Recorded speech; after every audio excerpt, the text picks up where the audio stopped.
Saint of the day of August 07 is Saint Cajetan of THIENE. Saint Cajetan of THIENE, 1480–1547, founder of the Theatines, is among the most luminous figures of the Catholic Reformation. He is called the Saint of Providence because of the immense trust he had in the good Lord, from whom he drew the strength for many works of charity in favor of the sick and the needy. He was born in Vicenza into the noble THIENE family, and lost his father at an early age. When he was just under 24 years old, he graduated in canon and civil law in Padua. Some time later he moved to Rome, where he earned the esteem of Julius II, working as writer of pontifical letters and protonotary apostolic. In that period he took an active part in the apostolate of the Oratory of Divine Love, which was based on prayer and service to the least of society. His spiritual maturation led him to become a priest, a ministry for which he did not feel worthy. He was ordained on 30 September 1516, shortly before turning 36. To celebrate his first Mass he waited for the Epiphany. The situation of moral decay of Rome, both among the clergy and the people, caused him to suffer. I recommend to you this city, once holy, now Babylon, where so many venerable relics rest, he wrote in July 1517 to Sister Laura Mignani, Augustinian in Brescia, and his spiritual mother.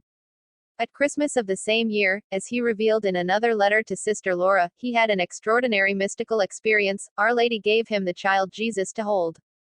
He had a most tender devotion for the Virgin. By her, I was loved, raised and clothed, he wrote. He prayed to the Heavenly Mother to make him overcome pride, coldness, laziness and attachment to earthly affections. And Mary helped him. In Vicenza he promoted the construction of the new Hospital of Mercy, which admitted the syphilis patients who were abandoned in the streets, and in Venice that of the incurables. Unlike Luther, who in those years was building his system of heresies, the saint was animated by a sincere desire to contribute to the reform of the Church according to the early apostolic spirit. To this end he founded with 3 other companions a fraternity of priests to whom Clement VII, with the brief Exponi Nobis 24 June 1524, granted to take the 3 vows of poverty, obedience and chastity and to lead a common life. Although initially it was not their intention to found a new order, the way was laid out. They accepted the grace. The solemn profession took place on 14 September of the same year at St.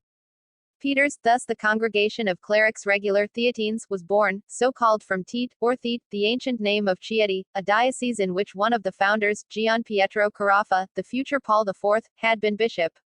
During the sack of Rome in 1527, Cajetan and his confreres were tortured by the Lansquenets and imprisoned. After they managed to escape, the Theatines took shelter in Venice. In 1533 Cajetan went to Naples. He remained there until his death, apart from a parenthesis of about 3 years in the Venetian lagoon. The priest from Vicenza established a wonderful relationship with the Neapolitans, who worshipped him as their co-patron. To those who tried to convince him to return to the Veneto, citing the motivation of the greater possibility of receiving rich offerings, he replied, "So be it, but the God of Venice is also the God of Naples." God did not withhold his help. In the Neapolitan city he founded hospices, supported the Hospital of the Incurables, and established a Monte di Pietà pawnshop to grant loans on pledge and without interest, from which the Bank of Naples was later born. At the same time, he opposed the spread of Protestant ideas and encouraged the faithful to approach the sacraments of confession and communion frequently. He reinvigorated devotion to nativity scenes, spreading the use of bagpipe players during the Christmas season. Consumed by labors for Christ and his people, he went to heaven when he was 66 years and 10 months old. Gaetano, his name, soon became one of the most popular names among Neapolitans.